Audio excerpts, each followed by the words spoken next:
Alrighty, what's up everybody? Peter Gilmore here on this Wednesday night. Back to you again with another video right here on the Peter Gilmore YouTube wrestling channel, youtube.com/Peter Gilmore. Thank you all for watching.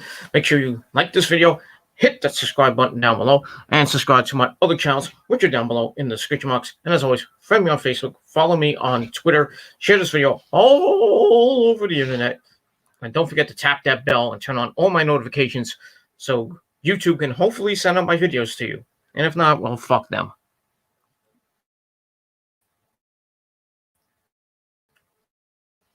And if you get my videos, and you can know when I go live or when I do my regular videos on my phone or whenever I do videos, you'll be the first one to know when my videos go up. And that's pretty much all I gotta say about that. All right, a little early for me. I usually do my videos a little bit later in the night, but since the missus is back, so I felt like doing this video early. Tomorrow I got my not tomorrow, Friday I got my NXT review coming up. I did watch a little bit of NXT. I missed the beginning match of AEW. I had to rewatch it during the show, and then I had to catch up. But I watched all of AEW tonight. And as the title below says, every Wednesday night on this channel, it is time for your late night AEW Dynamite review for September the 30th, 2020 from Daly's Place in Jacksonville, Florida. Already the end of September. Tomorrow will be the 1st of October. Holy crap, where did this year go? We got 3 more months to go, ladies and gentlemen, before we can finally end this brutal 2020. And hopefully 2021 will be a much, much better year. But we don't know. We're getting clusters in the Northeast, in Jersey, and in New York City, Brooklyn, Queens, getting clusters of like a semi-second wave of this fucking virus. So it is what it is. So hopefully we won't get hit hard, and we don't have to go back on lockdown. People saying that New York City is going to go back on lockdown. I highly doubt that, but you never know. Hopefully not. But we shall see what happens, and that's pretty much all I got to say about that. So anyway, like I said, on this Wednesday night, it is time for your AEW Dynamite review for tonight from Daly's Place in Jacksonville, Florida. And tonight was a good show. Another good show from AEW. We were going to hear from Cody Rhodes. Or Cody, whatever you want to. See if he answers Mr. Brody Lee's challenge of a dog collar match. See what he has to say. That. And a couple of other matches. We were supposed to get John Maxley defending the AEW World Heavyweight title against a person of Eddie Kingston's choosing. Knowing Eddie Kingston, it could be any one of his little family members. Butcher, Blade, Pentagon, and Ray Phoenix. Can't be himself because he already lost last week. So we'll see what happens with that. We had another interesting segment with Chris Jericho, Le Champion, and MJF. See what that's going to be leading to. Maybe MJF joins the Inner Circle. I don't know right now or what's going to happen with that situation. Got that. We had Orange Cassidy in action. We had FTR taking on the Best Friends for the AEW Tag Team titles. And a 20-minute match. I forgot what it was called. I forgot what they called it last week. I'll get to it this week, but it is what it is, and that's pretty much all I got to say about that. And yeah, that's all I got to say. So let's get into it. Let's not waste any time. And the chat room's open, so if you want to talk some AEW, we can talk. I know there's a lot of people doing live streams right now. Joe Cronin, JD, Aaron Rift, a bunch of other people doing an AEW review. But if you want to join in this chat, come on in, and we'll talk some AEW Dynamite. We'll talk a little NXT. We'll talk some WWE news. We'll talk anything you want in the world of professional wrestling, and that's pretty much it. So I want to start before I start the AEW Dynamite review. NXT has been hit hard by COVID, and the WWE in general, because they want to slop shop down there.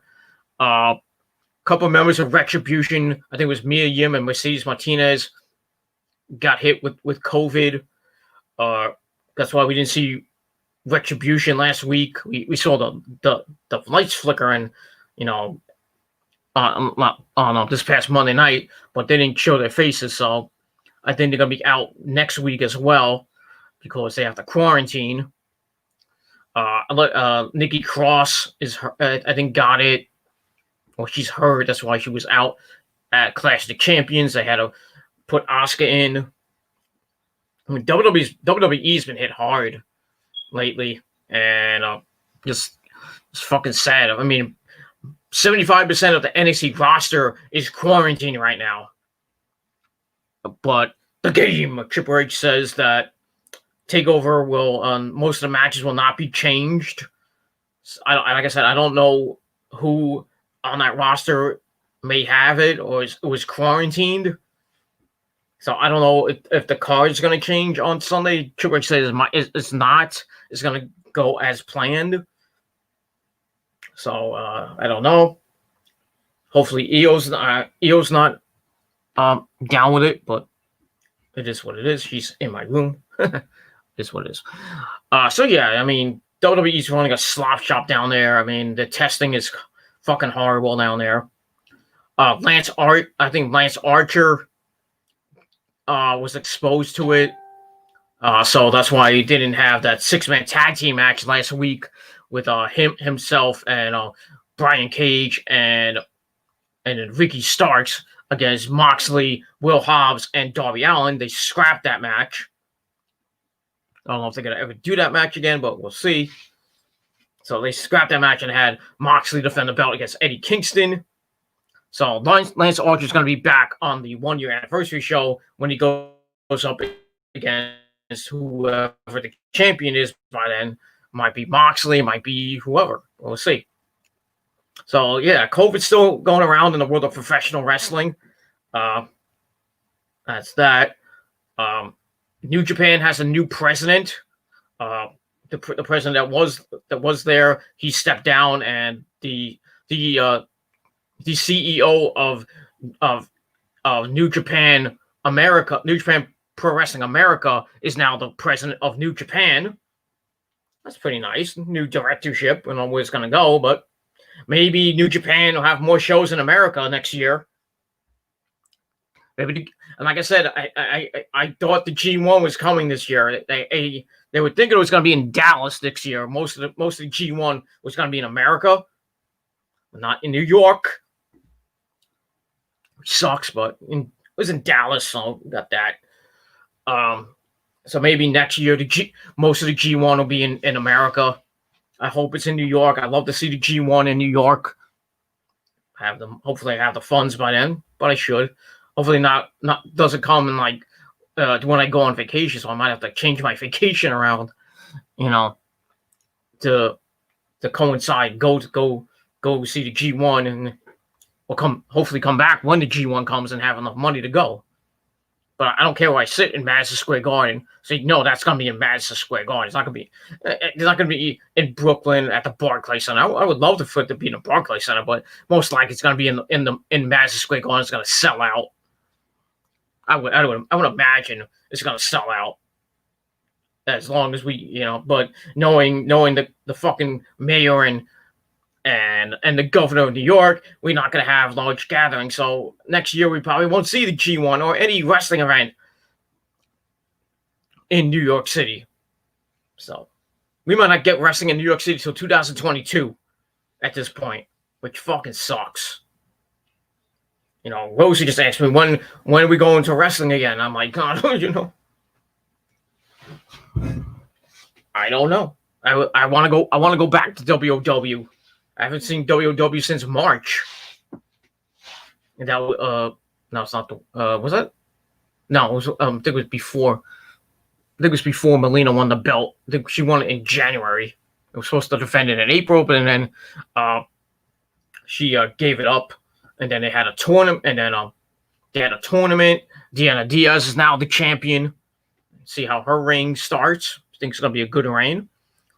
Probably face like Ultraviolet, GL Koto, a couple other women from the roster that are on the roster now. Some newbies here and there, but we'll see what happens with that. And we're gonna move on from there, and that's that. All right, enough about that. All right, let's get to AEW. Let's not waste any time. Like I said, the chat room is open, so come on in. That's that. All right, so like I said, AEW was a pretty good show tonight, and let's get into it. So we start the night off with match number one.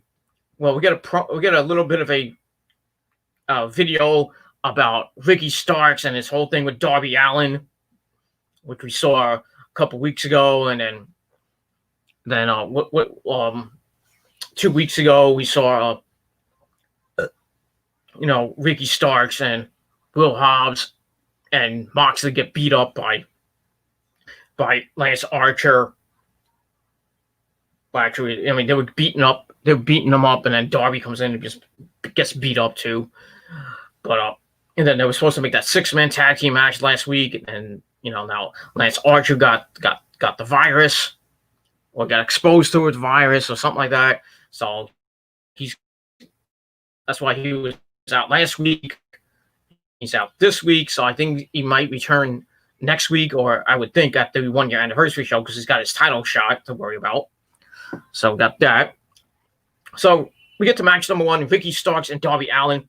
This feud is gonna come to a head now, and match wasn't that bad. Wasn't that bad of a match. Starts off with Ricky with a big smack to Darby's face. Darby gets pissed, drop kicks him to the outside. He goes outside, sends Ricky into the ring. Ricky goes for that spear of his, but Darby locks the head and stuffed him like with a DDT. Ricky stands and breaks the hold. Well, Darby tried to move and Ricky got out of it. Darby with a wrist lock takedown, kicks Ricky in the air, spins on Ricky's back, pulls the arm back in a submission type move. Ricky gets the ropes. Then he gets on the apron. Darby grabs Ricky's head and turns him. Ricky hits him, grabs the head. They go back and forth, attempting suplexes. Eventually, Ricky gets Darby over the top rope onto the apron.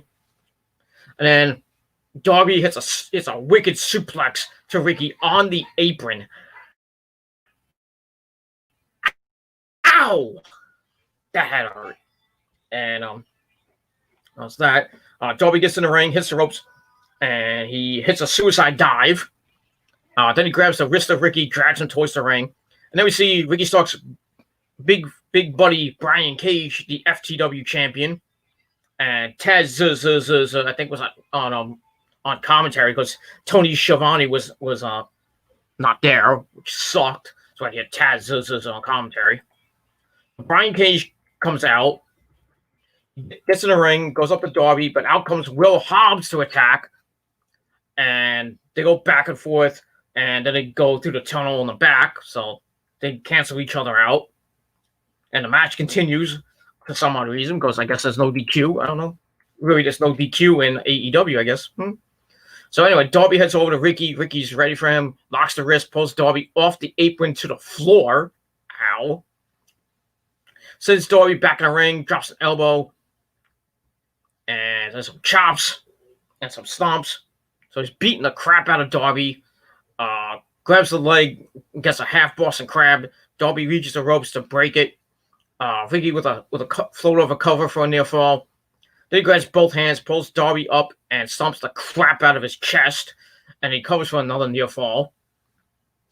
Then a chop to the back. Ow. That had to hurt. Lifts Darby up. Darby lands on his feet. Hits a kidney shot. Ew, that's gonna hurt. Darby goes over into the Code Red and covers for a near fall. Well, he hits Code Red and then he covers for a near fall. He locks the arms of Ricky behind him, preventing a rope break. But Ricky gets the ropes eventually. Darby then holds it till the count of 3 because he's got 5. And here comes Rosa, the ball to me. What do you want, Mrs.?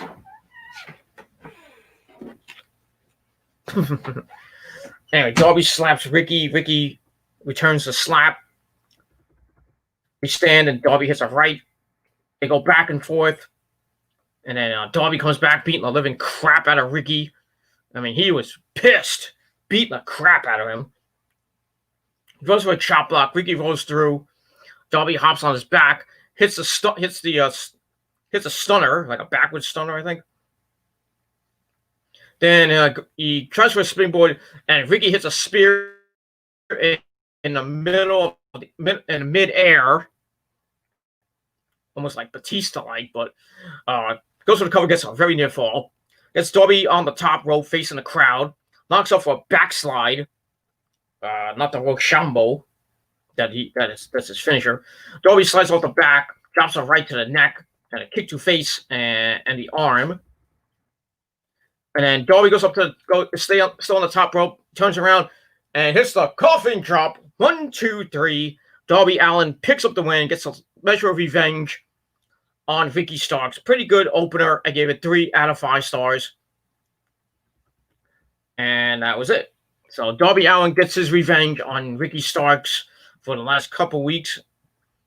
And we find out later that next week, Will Hobbs will face Brian Cage for the FTW World Championship. And that should be a hard-hitting match. And we'll see what happens with that. I think Brian Cage is going to retain, but I don't know. But we'll see what happens with that. And that's it. All right, then we got a rundown of the card for tonight. As we get Cody makes his entrance. You know, the same entrance he had last week with the theatrics and him, you know, coming up the thing and then coming down the ramp with the red lights, thinking he's Bray Wyatt. I don't know. So anyway, we go to commercial. We come back. Cody's in the ring by himself with his new jet black hair. You know, when we originally saw Cody before he changed it to blonde, when he was in Ring of Honor, we were saying. So he's back to that hair color. So he's back to being Cody. So Cody's in the ring. He's talking with Dasha Fuentes, or Dasha Gonzalez, whatever you want to call her. Gives her a handshake. He speaks of losing in 3 minutes, then going to Hollywood, sitting next to A-list celebrities that are more like B-list, kind of feeling out of place. I think he was doing something with Stephen Amell, or he was doing that show with that comic that has a big beer gut. I forgot his name, but he takes his shirt off and he does comedy. I forgot his name. He's pretty funny.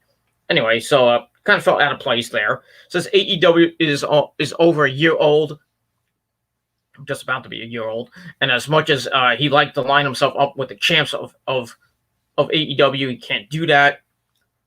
Then Dasha asks him if he's going to accept Brody Lee's challenge for a dog collar match.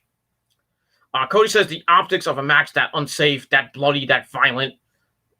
And he says, as the executive vice president of the company, he says, no! So he says no. Cody walks out of the ring. Then he stops at the top of the stage, turns and heads back to Dasha in the ring, grabs the mic and says, no, as in no regrets, no looking back, TNT title, dog collar match next week, I accept. So he accepts the dog collar match for next week on the program. It's going to be a bloody fucking war. I can't wait for that match. Then afterwards, Brody Lee and the Dark Order come out. And and Brody attacks Cody as agents, and random wrestlers come out. And we get a big pull apart. And Get that. And then Brandy comes out to the ring, heads to the top rope, flips with a senton onto the Dark Order. That was pretty sick. And then Anna Jay, who's banging Stu Grayson, attacks Brandy from behind. They go at it, right hands, and then most of the women's roster comes out to stop this other chaos. Then out of nowhere, Nyla Rose comes. I lost my spot. Out of nowhere, Nyla Rose comes from the audience to stomp out one of the members of the women's roster, and that's that. Things start to calm down a little, and then Brody Lee runs back in the ring to get one more shot on Cody, and that's it. So I gave all that 3.5 out of 5 stars. And like I said, next week the dog collar match, first time ever in AEW for the TNT title. Cody taking on Brody Lee. It's gonna be bloody. It's gonna be violent. I don't think Cody's going to get the belt back. I don't think he should. I think Brody should hold it for a little while and then maybe give it back to Cody, because I don't think Cody should get it back 6 weeks after he left or 7 weeks after he left. But, but Cody's coming back next week after his time off, and we're just going to see what happens next week with this dog collar match. It's most likely going to be the main event. And also we got 30 years of Jericho, so we're going to show some highlights of. I think they might show some highlights of Jericho winning the AEW World Title and some of his matches here and there with Cody, with Moxley, and with Orange Cassidy. Maybe I don't think they're going to show anything from his WWF days or WWE days. I think because WWE won't let him do that. Vince and company will have a fit. But they might show some ECW. I can't really show ECW either because Vince owns the library and the WCW library. So they'll probably just show random pictures or something from like Pro Wrestling Insider or something like that. I don't know what's going to happen next week, but we're going to get a little bit of the bubbly next week with Chris Jericho and his 30 years of wrestling. He started in 1990 and gone all the way up. Started off in Japan. And then went to WCW during the Monday Night War. Well, went to ECW first. Then went over to WCW and made a name for himself, Cruiserweight Champion. I think that was it. I don't think he won any other title. And then he left and went to the WWE in, I believe it was 99, 2000, and was the Millennial Man, Y2J, when he came out and interrupted The Rock. And we all know Chris Jericho's history in the WWE from a 9-time Intercontinental Champion, couple time. First ever undisputed World Champion. Won both belts at Survivor Series, being Stone Cold and The Rock in the same night. Then he lost those belts to Triple H at WrestleMania. Then he's had some feuds with CM Punk, Randy Orton, various other guys, Kevin Owens. He won the United States title, then lost it to Kevin Owens at WrestleMania. Had a feud with Shawn Michaels. He's had a lot of feuds in the WWE. Had a great career in the WWE during the Ruthless Aggression era, or the end of the Attitude Era into the Ruthless Aggression era. Then he went to Japan, became the Painkiller, and had a great match with Kenny Omega at Wrestle Kingdom. I think it was 12. Then he had his feud with Naito over the Intercontinental title, and then that was it. He hasn't been in Japan since. And then he comes to AEW, wins the AEW World Title, holds it for a couple months, and loses to Moxley, I believe, at Revolution. And that's that. And now Jericho's kind of doing some tag team wrestling with Jake Hager. He's still part of the Inner Circle with Sammy Guevara and Santana Ortiz. And now he's working this little thing with MJF. And I'll get to MJF in a little bit. And that's that. And we move on from that. So next week on the program, we got we got a dog collar match. Brody Lee putting the TNT title on the line against Cody Rhodes. It's going to be bloody. It's going to be barbaric. It's just, we're going to see a ton of blood next week. And that's a good thing. Because we need to see blood in wrestling. Not hardware blood. I mean, legit fucking blood. Like bleeding blood. Or, from the dog collar. This probably got spikes on it or something like that. Or with the chain. But we'll see what happens with that. And we move on from there. All right, then we go backstage with Tony Schiavone, or Schiavone. Baloney, whatever you want to call him. He's with FTR and Tully Blanchard, the tag team champs. Brings up SCU, and Cash says they did the best friends a favor. They weren't 100%, and they just weren't on FTR's level. They're participation trophy guys. But he says SCU, that's a different story. Two of the best in the world, Kazarian and Daniels they're talking about. They are the first ever AEW World Tag Team Champs because they won the tournament. And for them to cement their legacy, they have to beat SCU. So Tony's like, well, what about the Young Bucks? Nick and Matt Jackson. So Dax wonders what constitutes a match for them. They had a match against Kenny and Hangman, and they blew it a couple weeks ago, right before out. They blew the gauntlet match. Well, it's basically the same thing. If it's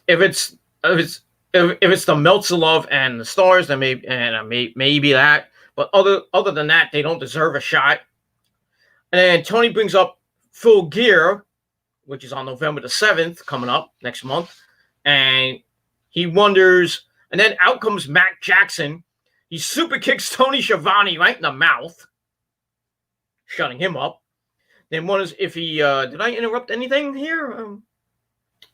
Cash and Dax call him on their shit, saying their chins are right here and why you guys didn't kick me or kick them. And then that was that. And I think that ended the segment. So not a bad segment from FTR, Tully, Schiavone, and Matt Jackson. I think Matt Jackson's gonna have to dole out some more money to Tony Schiavone's dental bill. I think Schiavone lost a couple of teeth, but I don't know. It was nice to see Schiavone get put on his ass, but that's all I got to say about that. And we move on. So I gave that segment 3 out of 5 stars, and that was that. All right, then we see SCU. Because Daniels cut a promo about chess and checkers. Then they make their way to the ring. They stop by Shawn Spears, who tells them good luck. He foreshadowing to this? Might see. We'll see. And that's it. So I gave that 3 out of 5 stars as well. Then we see a good buddy, Hangman Adam Page, go to the commentary booth. He's going to do commentary for our next match. Of course, he's going to do some cowboy shit on commentary. So we get the match number 2 for the AEW World Tag Team titles. We got the Revival against SCU, or FTR against SCU. I thought it was against the Best Friends, but I guess they got to save that for maybe the 1-year anniversary show. Because I think the Bucks are going to get the shot at Full Gear. I don't think they're going to win, but we'll see. Match was pretty good. Pretty good match. Starts off with Dax and Kaz. Kaz with a wrist lock, taking Dax down. Stands up, drop toe holds Dax down, locks him up from behind. Dax escapes, locks him in a front face headlock. And we hear from Hangman Adam Page. He was asked if he's done being a tag team, being in the tag team division. He says no, he's not done yet. So get back to the match. A side headlock takedown. And then we get a stalemate between the teams. And then Kaz with a shoulder tackle, then another one. He hops over. Dax tries to block a hip toss. Kaz blocks it, blocks one of his own, and hits a clothesline to Dax. It was Kaz and Scorpio Sky. I don't know why Daniels wasn't there. Daniels was at ringside. I don't know why Daniels was not in the match, but here's what it is. Since Scorpio Sky and Kazarian were tag team champions, the first ever, so I guess we can go with that. So Scorpio Sky comes in, flies off the top rope with a drop kick, covers for a 1 count. And then Dax tags in Cash. Sky runs back to his corner. He's like, "Want a fair fight?" So Rep tells Dax to get out of the ring. Cash with a go behind, with a lift up. Scorpio breaks the hold, reverses into a side headlock, takedown. So a little bit of chain wrestling to start. And he sends Sky with a shoulder tackle, sending Cash down. Leapfrog off the ropes from both men. Cash hops over Sky, hits the ropes, and Cash pretends to fall, blames it on Daniels. So the ref's like, "Daniels, you're out." So Daniel, he kicks Daniels out for no apparent reason. I was like, okay, that kind of sucked. And this was a long match, ladies and gentlemen, very long match. They go at it, and so beating up on Scorpio Sky for a while. Get a near fall off a crossbody off the corner from Dax. And then, like I said, they're beating up Scorpio Sky. Scorpio comes back. He dives over the top rope, flips onto FTR, brings him back in the ring, covers for a near fall. Dax pulls the leg of Sky out to the mat. Sky stands tall, goes for the attack, but Cash comes out of nowhere with a clothesline. And Dax starts mocking like, "No." Cash then steps on the face of Scorpio. And he sends him back in the ring. He uppercuts him down, so they're still working on Scorpio. They hit a leg drop for a 1 count. And they start beating the crap out of Sky. The referee has to break it up on a cheap shot from Dax. Then a little bit of a rest period. And eventually Sky fights back. It gets kicked for it. Dax for a body slam attempt. Scorpio gets an inside cradle, but Cash distracts the referee doing the pin. Looked like Scorpio he was about to win the titles again. But the referee sees it, gets a near fall out of that. Cash comes in, and Scorpio hits a Russian leg sweep. Gets the hot tag to Kaz, who comes in like a house of fire with a leaping leg lariat, a clothesline. Cash on the apron, sends his head in and gets leg dropped. They whip Cash into the ropes, comes back with a right hand to the head of Dax. Cash comes in, he gets beat up. And then somehow Dax is the legal man. Tags in Cash. Frankie rolls up Dax, sees Cash, and hits a suplex into a pin for a near fall. Then he hits a fisherman's suplex to Cash, goes for another near fall. He's going to work on both of them. Dax prevents a German suplex. Cash locks up. Dax flies off the corner for a sunset flip. Cash is there to kick Kaz backwards, and we get a pin from Dax for a near fall. And Dax and Kaz are still the legal men. And they go at it. Frankie tags in Scorpio Sky, who kicks Dax, and then Kaz with a German suplex, and Sky covers for a near fall. Go into the ropes. Dax with an uppercut. Sky falls to the outside. Cash comes in. They double team Kaz, but he's able to sunset flip both men, or at least try to. I think he kind of botched it a little bit. Scorpio flies off the top rope with a crossbody for a near fall. Kaz comes in with a diamond cutter. Or Gilmore cutter. You know what it is. It's a Gilmore cutter. Sky flies in the ring with a Gilmore cutter of his own to Dax. And goes for a near fall. Tags back in Kaz. Grabs the head of Dax. Dax tags in Cash. Cash locks up, sends Kaz into a punch from Dax. Hits him on the neck. And then hit a powerbomb into a dragon suplex from Cash for a very near fall. And then they work over Kaz in the corner. Starts beating him up. But Kaz reverses a power slam attempt with a belly to belly. Falls on the dash just as Sky sends Cash to the outside. Kaz with a pin for a near fall. Sky flies off the top rope with a crossbody. Cash rolls through and gets a pinfall for a near fall. Scorpio with a crucifix pin for a near fall. And then a roll up for another near fall. Sky grabs the leg of Cash. Tully has his hands. Referee kicks the arm. Sky goes into a pin for a near fall. Cash is on the apron. Sky locks the head, sends Cash back into the ring with a suplex.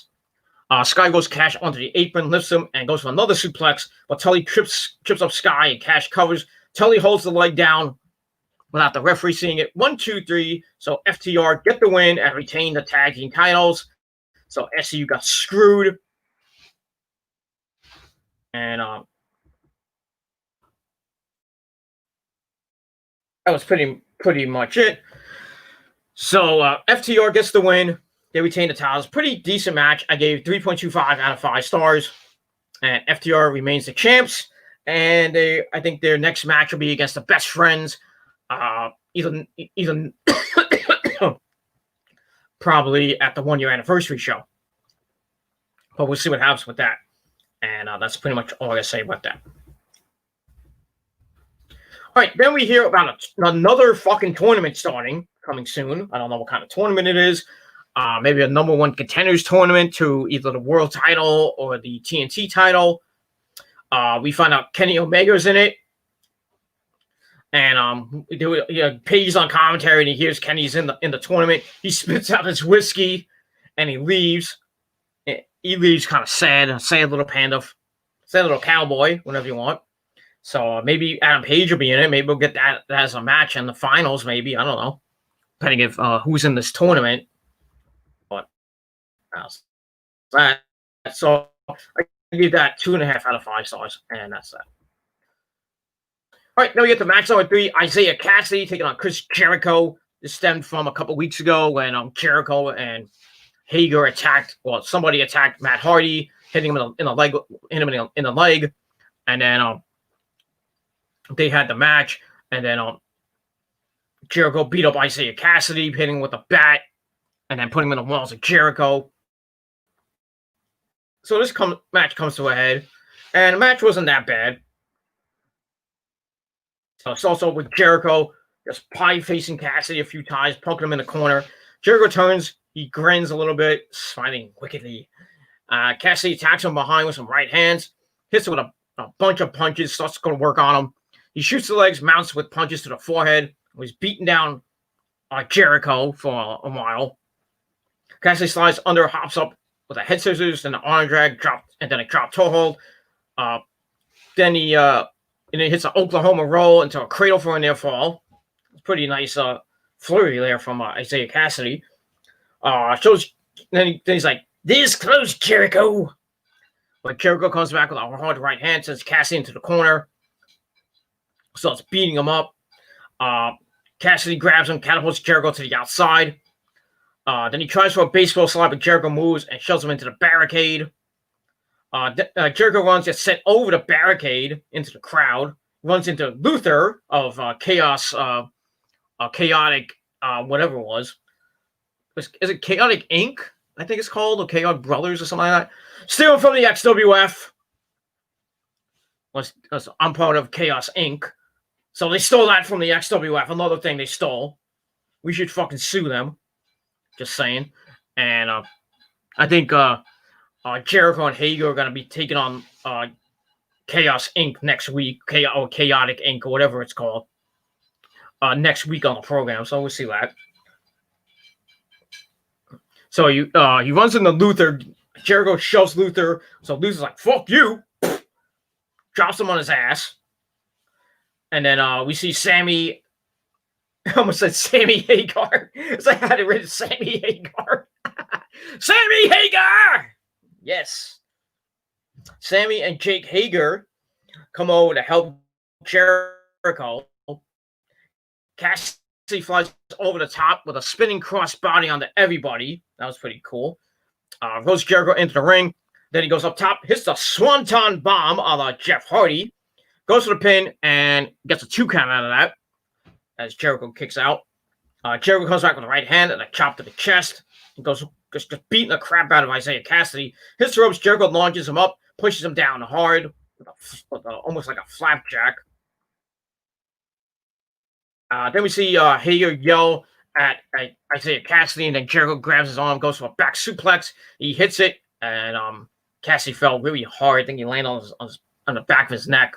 Didn't look good. But anyway, we go to picture-in-picture. We come back. Jericho goes for a suplex. Cassidy tries to block it. Jericho's able to hit the move anyway. Jericho with a right hand to face. Cassidy comes back with some right hands to the midsection, hits a back elbow, runs the ropes, but Jake Hager's there to punch Cassidy in the back. And Jake Hager has a little bit of a cut on his nose. I don't know how he got that, but anyway, probably from the dive to the outside by Cassidy or something like that. Or he got kicked, something like that. Jericho goes for the running bulldog, but Cassidy shoves Jericho into the corner, crotch first. Ooh, that had hurt. Then he hits a clothesline, then another one. Jericho kicks, Cassidy spins with a kick to head. Then he goes to the top rope. Jericho stops him with a forearm. And knocks him down. Jericho with the lion salt, but Cassidy gets the knees up. Then Cassidy hits his own version of the lion salt for a very near fall. Then he tries for another springboard move, but Jericho comes back with the Judas Effect elbow, knocking Isaiah Cassidy out. Goes for the cover. 1, 2, 3. Chris Jericho, they champion. Gets the win. Match was all right. Gave it 3 out of 5 stars. And a pretty good 11-minute match. And that was that. Afterwards, the Inner Circle come in. Beat the crap out of Isaiah Cassidy. But Matt Hardy comes out. Matt Hardy comes out with a chair. Jericho and Hager turn their attention to Serpentico and Luther of Chaotic Inc. or whatever they're calling them. So they start a brawl with them, but Luther and Serpentico fight them off, and then they fight back, and then we have a big, humongous brawl, and referees and agents have to stop that. So that was that. So match was all right. Gave it 3 out of 5 stars. Aftermath, I gave the same. So next week we're gonna see the Jake Hager and Jericho team up once again against Serpentico and Luther. Finally, we see Luther on Dynamite, except for in action. Same thing with Serpentico. Instead of seeing them on Dark. So finally, to get some TV time. Should be a decent match on the Jericho 30-year anniversary show. So obviously, you think Jericho's and Hager are going to pick up the win, but you never know. But we'll see what happens with that. And that's pretty much all I got to say about that. All right, we got somebody in the chat. Probably troll, but it is what it is. Trump 2020. I dislike Joe Biden. Well, that's your opinion. Okay. I hate Joe Biden myself, but because I'm going to make America great again. Though, other people are going to be voting for Mr. Biden. And, I understand that, but I really hope, I think it's gonna come down to Biden wins the election and Trump's like, all these absentee ballots and the mail-in vote. I mean, it's gonna get way out of hand, and it's probably gonna be a recount, and then another freaking we're gonna vote again, and then we'll finally get a winner by December, maybe. I don't know. It's just gonna be over the next month or so. Just gonna be freaking insane. We're gonna get another debate, I think, in a week or two. I mean, the first debate last night was a fucking train wreck. I mean, Trump. I mean, every time Biden spoke, Trump was like, jumping in with his snide remarks, and Biden's like, see what doesn't happen. But I think Trump had some great points. So he kind of backed away on the whole white supremacist thing. I thought that was kind of dumb by him, but people say that Biden won by a little bit of a slim margin, not much.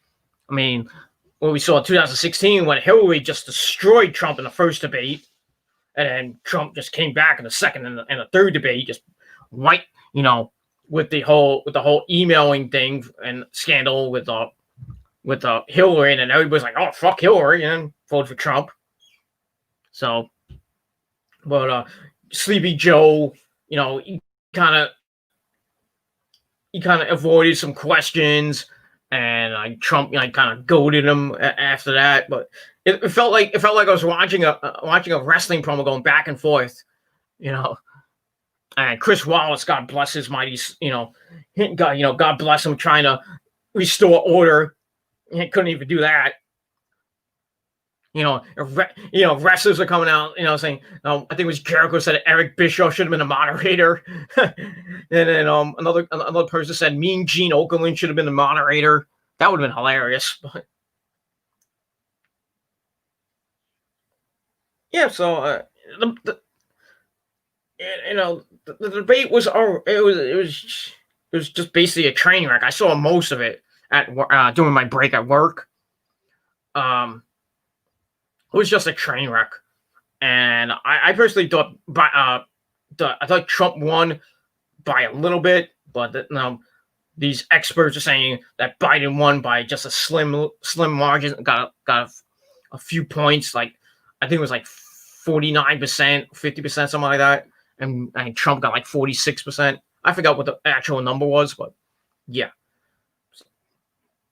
So we'll see what happens in the next debate, whenever that is. Probably in the next week or two. See if Trump can come back and win the debate, and then the third debate, the final debate, and then we're gonna get. I think we're gonna get a vice presidential debate, which may,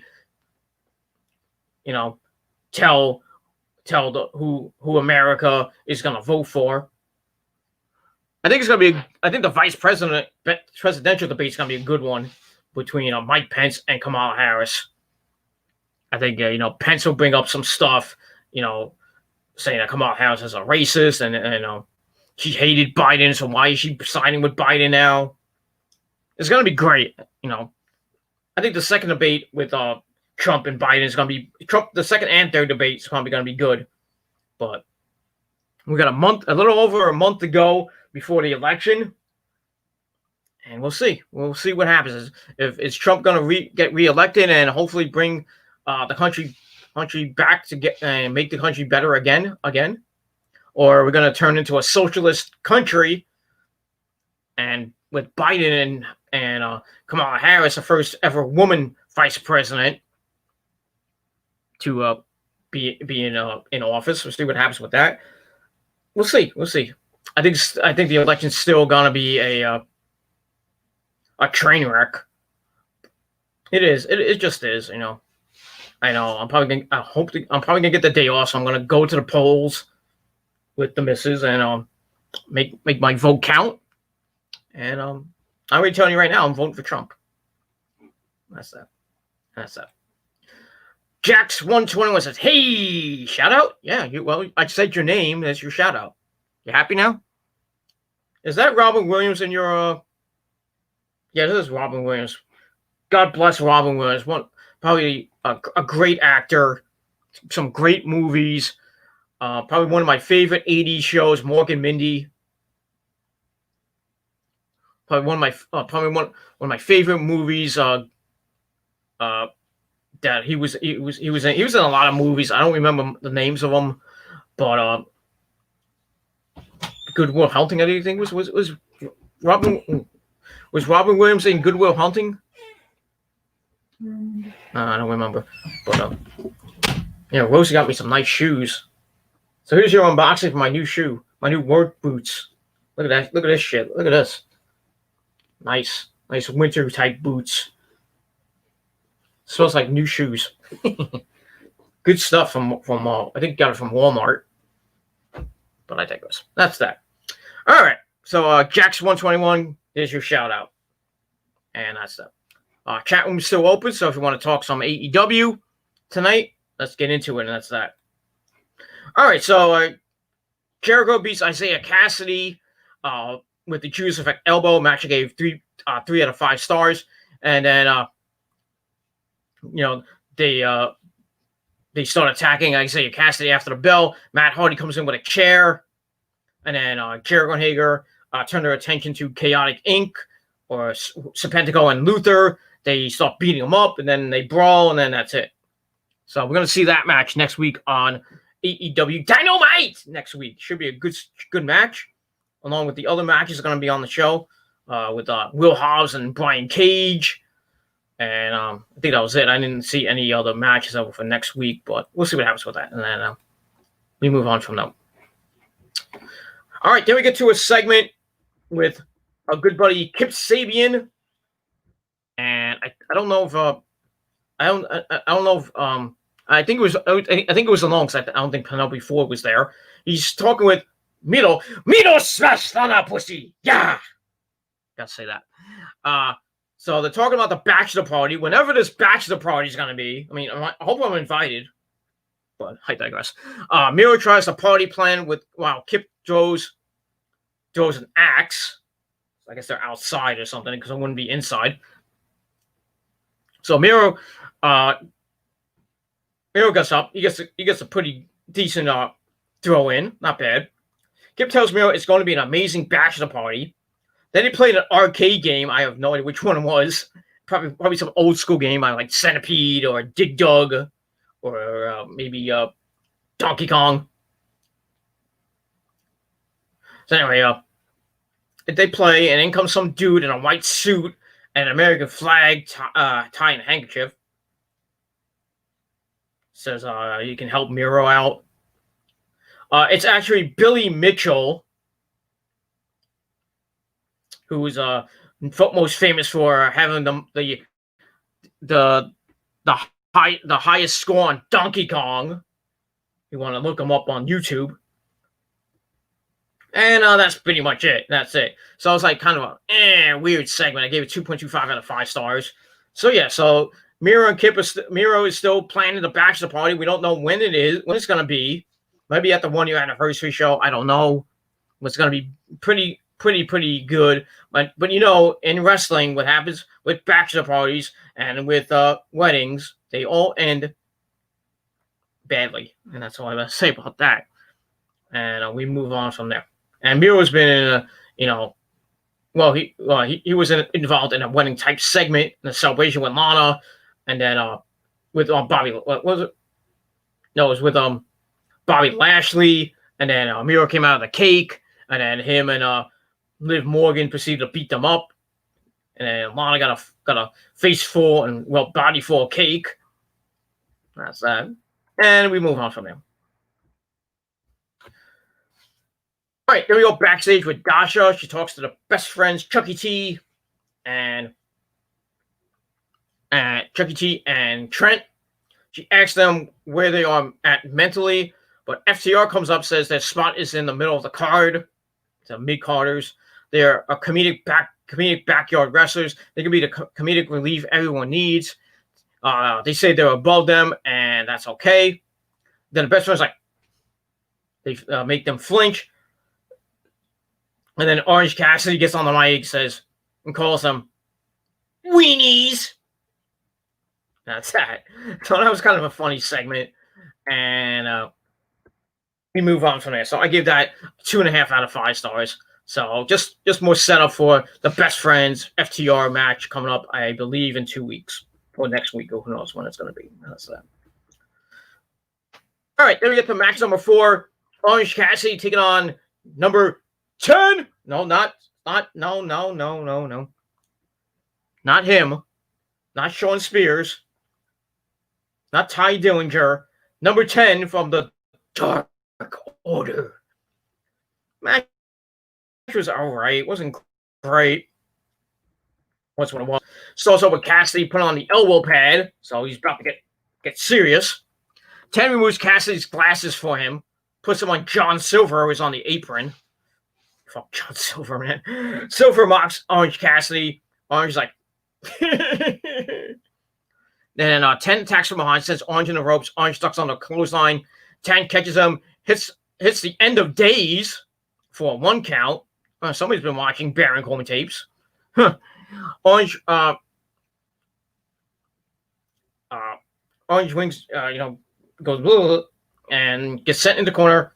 And then 10 with a clothesline. He locks the head, hits a delayed vertical suplex to Orange Cassidy for another 1 count.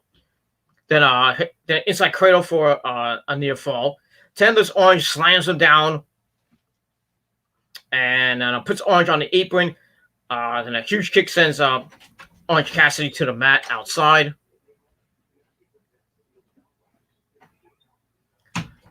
And then 10 sends Orange into the barricade, sends Orange inside the ring. And while the other members of the Dark Order mock the Best Friends and they start hugging, they didn't pull out or anything like that. Not like that. They didn't put the camera didn't pull back or anything like that. Orange Cassidy gets on the top rope. He dives, lands on the Dark Order outside. Sends 10 back in the ring. Goes back to the top. He flies. He gets caught. But is able to hit a tornado DDT. He takes off the elbow pad. I thought he was gonna do the people's elbow. He takes off the pad, and he waits. He waits and waits. Hits the orange Superman punch. Then he hits the beach break for the 1, 2, 3. So Orange Cassidy picks up another win over a mediocre talent in number 10. And that's pretty much it. So I gave the match 2.25 out of 5 stars. And that's it. And we will move on.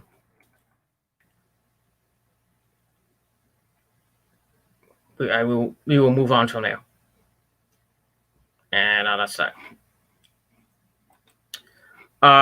Jackson 121. Can you tell my nephew John stay strong because he has surgery soon on his breasts?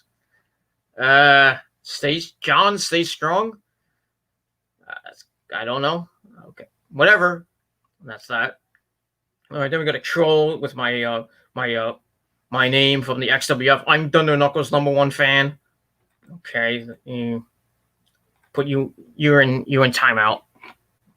So, I don't know if that's Thunder Knuckles with my name. I don't know, but if you're out for 5 minutes. Well, that's that. If you're gonna troll me, fuck you. That's all I gotta say about that. And we're gonna move on. All right, let me see MJF backstage. He has a gift for Chris Jericho. So he enters the locker room or the room of the inner circle. They're all there. MJF offers him a gift as a congrats for his big win tonight. He unwraps it, pulls out a nice-looking windbreaker, and he's got one for Jake Hager, one for Ortiz, one for Santana, one for Jericho. But Sammy, sadly, did not get one. Why? I don't know. So MJF looks to Wardlow. It's like, why didn't Sammy get one? He says this is embarrassing. He tells Sammy this was not intentional. Sammy's like, whatever, bro. What are you doing here? So Jericho tells Sammy to shut his mouth and says exactly what Sammy says. Like, yeah, what are you doing here? So MJF says he's here to congratulate them. Jericho says the jackets are, like, I know you're here, blah, blah, blah. I know where this is going. Jericho's like, the jackets are nice, good, nice touch. But he asked MJF a question a long time ago. I think it was like November, I think it was. I was like, I know, I'm picking up what you're putting down here. Do you want to join the inner circle? So MJF's like, well, I asked you a question a long time ago. You never got back to me. Do you really want me in the inner circle? So Joe's like, well, do you want to be in the inner circle? So then Jake Hager gets pissed, walks up to Jericho. Wardlow gets up, and gets in the face of Jake Hager. So they have to back him away. MJF and Jericho's like, it's cool. So Joe's like, I appreciate the gift. Very classy move. Very MJF style type move. MJF says it's a very Chris Jericho move to notice that it's a classy move.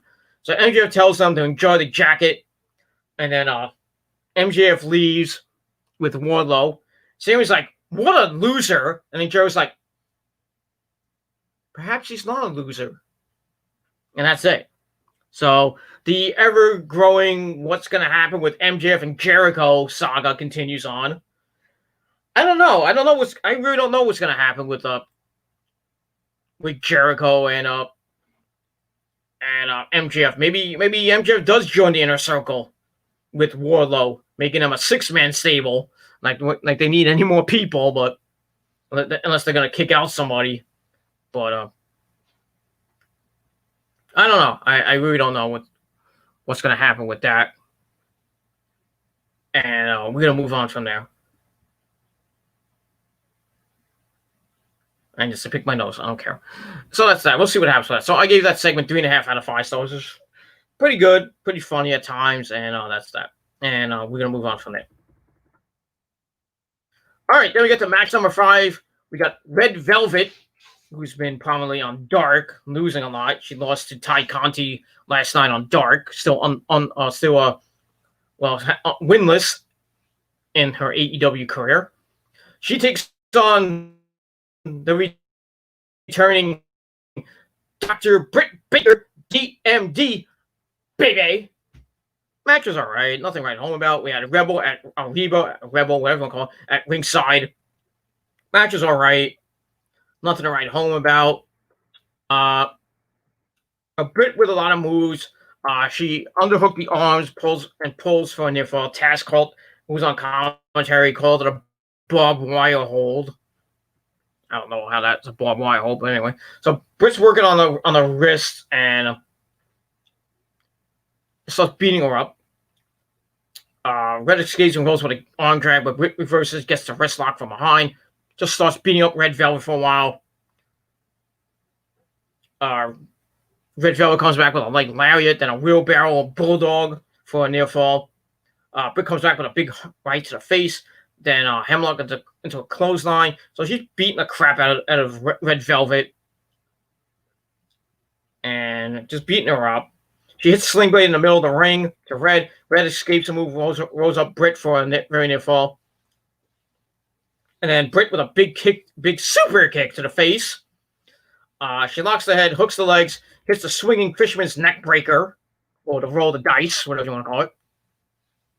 And she hits a modified, it looked like a modified version of the curve stomp. And she covers her 1, 2, 3. So Dr. Britt Baker, baby, gets the win. She's back to her winning ways and showing us why she is the role model of the women's division. So match was all right. I gave it 2.25 out of 5 stars. A little quickie filler match. That was that. But after the match, Britt's not done. She locks the arms behind Red Velvet. Reba comes in with a black glove. Britt puts in the lockjaw on Red Velvet, just basically making her sick, and that's that.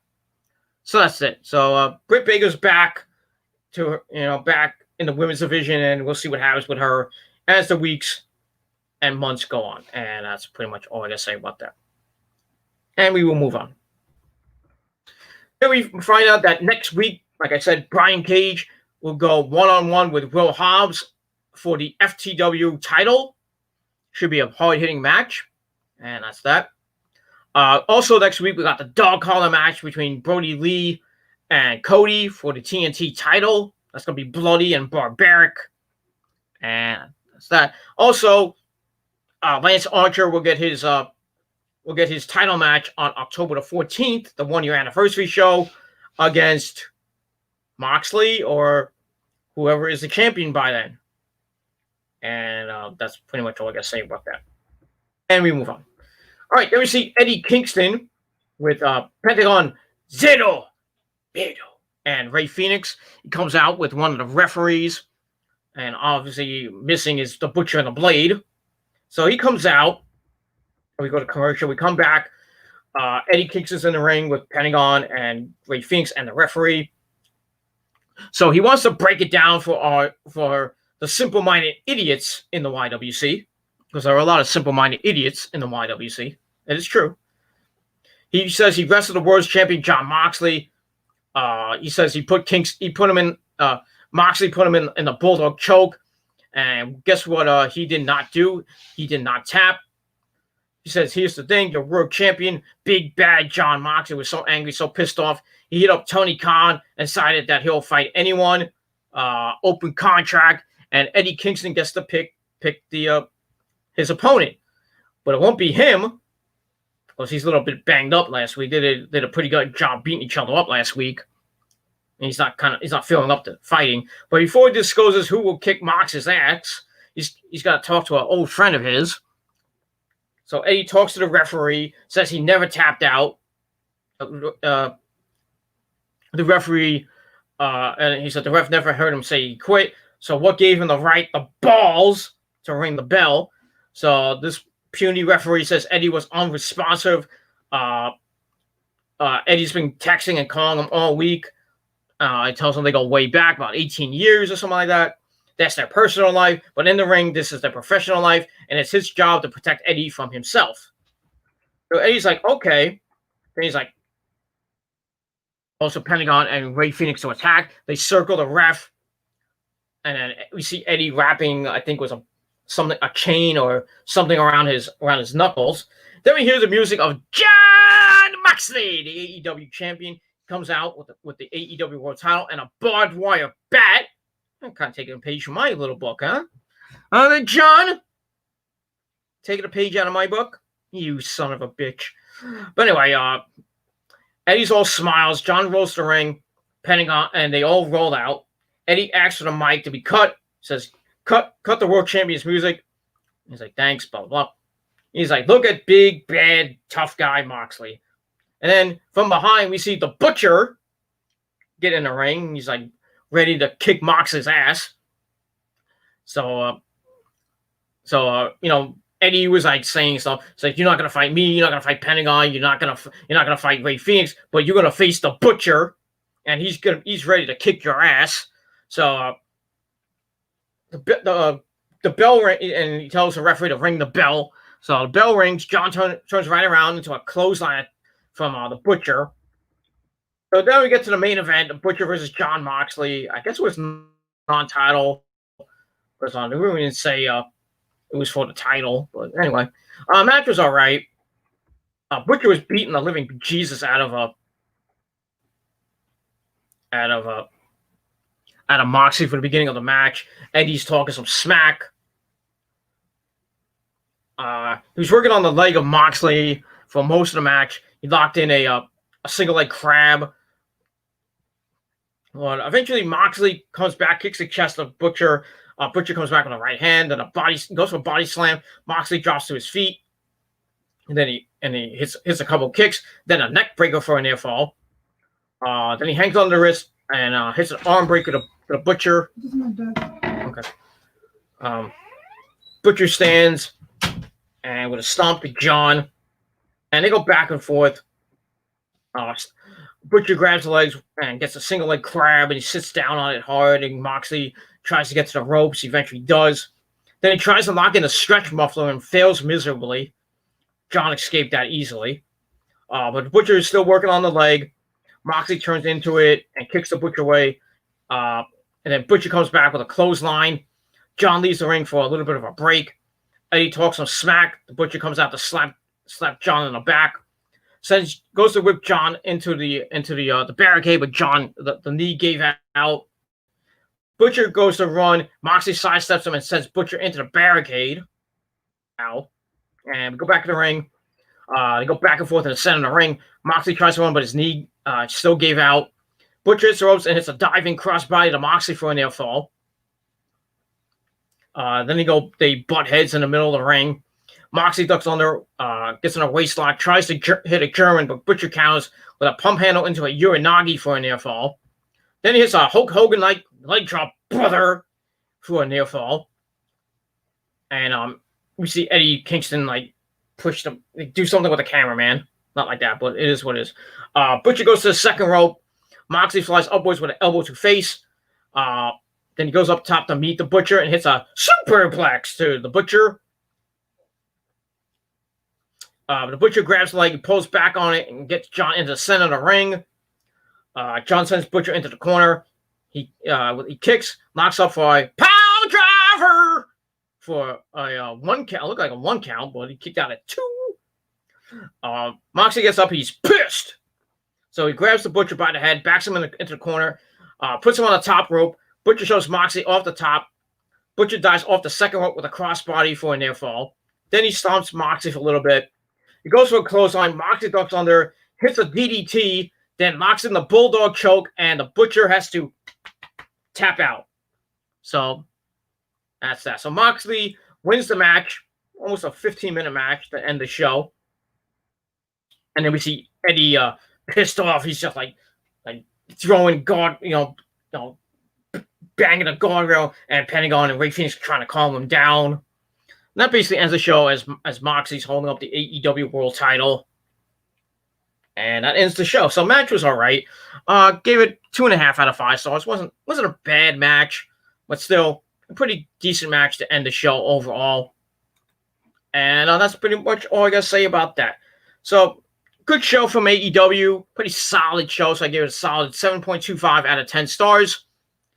And we'll see what happens next week on the program. We got the dog collar match, which is going to be brutal and barbaric between Brody Lee and Cody, which should, I think, probably going to be the main event. We got Brian Cage and Will Hobbs for the FTW title. And we got some other things happening next week. We'll see what happens with MJF and the Inner Circle and MJF and Jericho. What happens with that? We'll see what happens with FTR and the Best Friends, and maybe the Bucks get involved. I don't know. We'll see what happens with that in that tag team division. And basically that's it. And maybe Shivani will be back on commentary next week to bore us half to death. Well, and we got Taz to bore us half to death with his Botchamania style commentary. But it is what I can still gotta watch Botchamania. But it is what it is, and that's that. So that is it for my video. Thank you all for watching. Once again, 7.25 out of 10 stars for Dynamite. It was a pretty decent show, not bad. See what the viewership is for AEW and NXT tomorrow. I think AEW will probably pull out the win again, but you never know. We'll see. NXT had a pretty okay show. The only match I saw was Adam Cole, baby, against Austin Theory. I think you know who won that.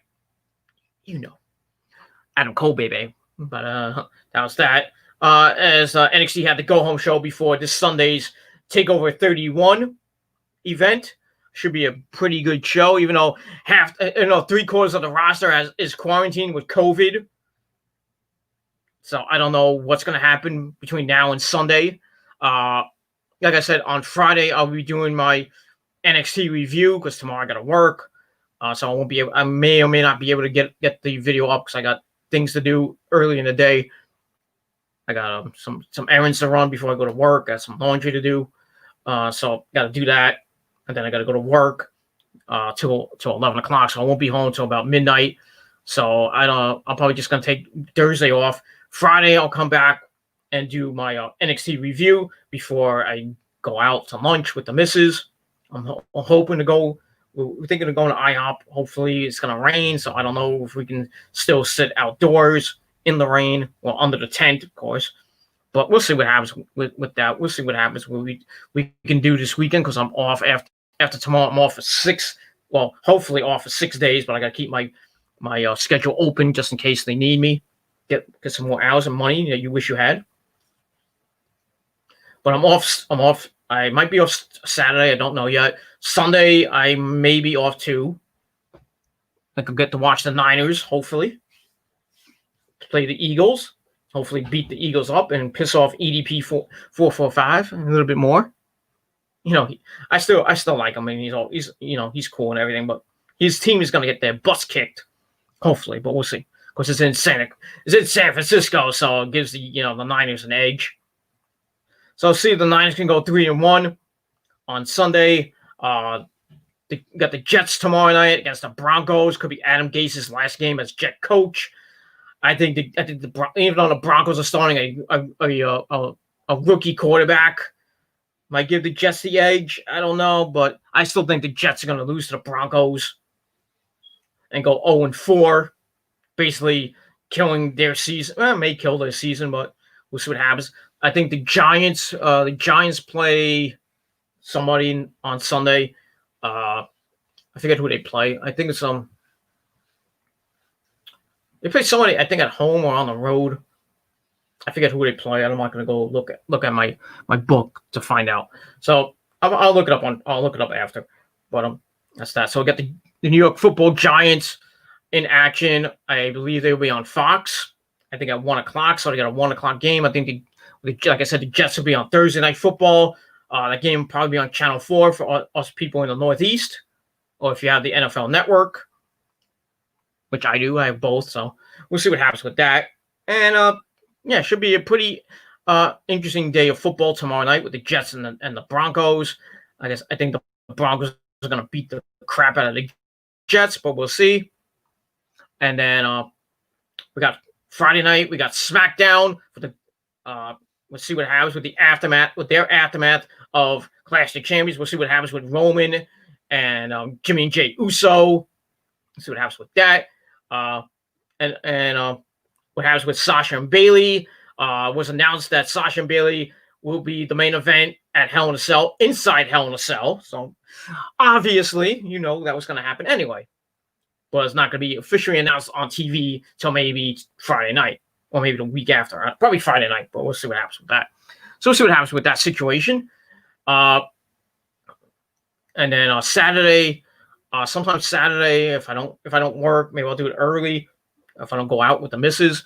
But I would do TGC 180, my TakeOver 31 predictions, and that's that. And Sunday night after the Niners game, I will give you my TakeOver review, and we'll talk about TakeOver. I think it'll be a pretty decent show. Not gonna be great. I hope it's great. Kyle O'Reilly, Finn Balor will be a good match. You got Damian Priest and Johnny Gargano for the North American title. Might be a pretty decent match. You got Io Shirai defending the women's title against Candice LeRae. I think Candice and Johnny will win the belts to become the first couple of NXT to hold the belts. First married couple to hold the belts, even though in WWE history, it's the second couple to hold belts. We all remember Triple H and Stephanie. Triple H holding the world title and Stephanie holding the women's title. And then Stephanie lost it to Lita. And I think way after that, I think Hunter lost the belt to somebody. I think it was The Rock or Stone Cold. I forgot who it was. Or The Undertaker. I don't know. But anyway, we got that on this weekend. And that's that. And then we got get you ready for next week's action on Raw, on NXT and AEW, and next week on SmackDown as well. Because NXT will be, I don't know if it'll be a best recap show or it'll be live. I don't know. So we'll have to see what happens with NXT. Like I said, 75% of their roster is quarantined. I don't know what they're going to be doing. They was thinking of having a best of show tonight, but obviously they had NXT because I think they tape NXT now. I don't think it's live at the Performance Center, but who knows? And that's pretty much all I got to say about that. So thank you all for watching this video. Thank you to Jax121 for coming in, and I guess Trump 2020 for coming in, with his dislike of Joe Biden because he's Donald Trump, I guess. And to the troll who came in saying I'm Thunder Knuckles' #1 fan. Well, he is the television champion, and he owes me a title shot. So hopefully we'll get that match maybe on Savage in the next coming weeks. And we'll see what happens with that. And if you want to join the XWF, XWF99.com, join the revolution and try to take me on because you'll lose. And that's pretty much all I got to say about that. We got, I believe we got Thursday night. We got Thursday night Anarchy coming up, I believe, next week. I got Savage next week. And then October the 14th, we got Warfare. I'm teaming up with my good buddy from Chaos Inc., Hanari Carnes, taking on Notorious Ned K, Charlie Nichols, the heavy metalweight champ, and Chris Von Hammer, Von Hammer, whatever the fuck his name is. The guy that looks like Thor. Basically stole his name. Anyway, so that they got a 3-on-2 handicap match. Gonna be a pretty hard match, but we'll see what happens with that. I think me and Hanoi can pick up the win if we work together and we don't fuck up. Well, basically, I don't fuck up. That's his voice, not mine. So we'll see what happens with that. And that's pretty much all I got to say about that. So thank you to everybody for watching. 7.25 out of 10 stars for AEW. Was a pretty decent show. And that's pretty much it. So thank you all for watching. Have a great rest of your Wednesday night. I'll see you guys Friday with my NXT review. So have a great Thursday, everybody. Be safe. Wear your mask. Social distance, of course. We still got to go through the rest of this year with this fucking virus and the flu coming up. It sucks. And that's all I got to say about that. So I think the Yankees beat the Indians. I think they won the series. I think they won Tuesday night. And they won tonight. I think DJ LeMahieu hit a go-ahead grand slam. So I think the Yankees are now in the ALDS. Whoop-de-damn fucking do, because I knew they were going to be the Indians. But we'll see who they play next. Could be Tampa Bay or Toronto. I hope it's not Toronto because I know the Yankees will destroy them. I'm hoping it's Tampa Bay because that could be a good 5-game series. I think it'll go. It's gonna probably go 4 or 5 games. But the Yankees will be well rested. They'll have Garrett Cole, who won Game 1. He'll be on full rest.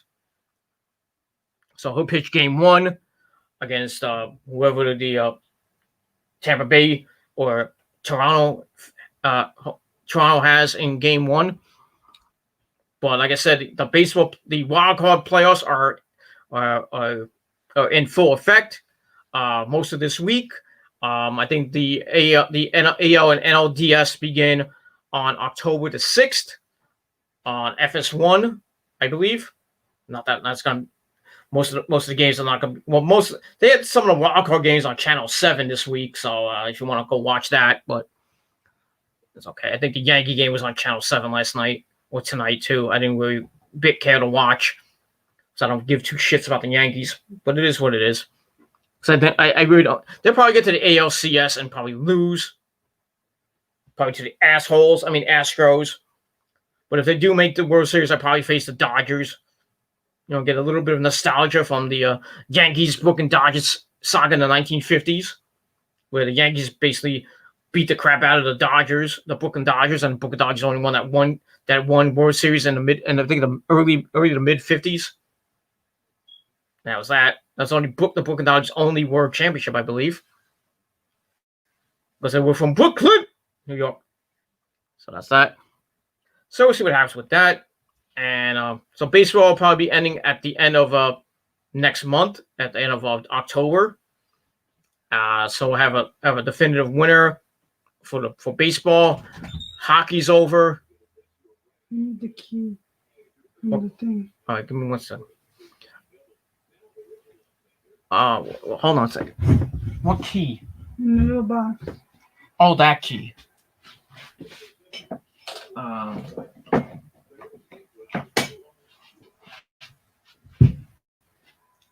Going in the room? Yeah. All right, enough about that. So, all right, so we got baseball about to end next month. Henrik Lundqvist is gone from the New York Rangers. He had a pretty good career. That one great year, he had a couple of great years with the Rangers, but the last few years he's just stunk. So I'm glad. As much as I'm glad to see him go. He had like I said, it sucks because a lot of people were saying that he was the best goaltender on the Rangers. Mike Richter, anyone? And that's that. So that's it. Thank you all for watching. I'm Peter Gilmore signing off for the night. Peace out. Peace out. Rock on. If you're not down with that, well, fuck you, man. And that's all I got to say about it. So thank you for watching. I'm out. Peace, bitches.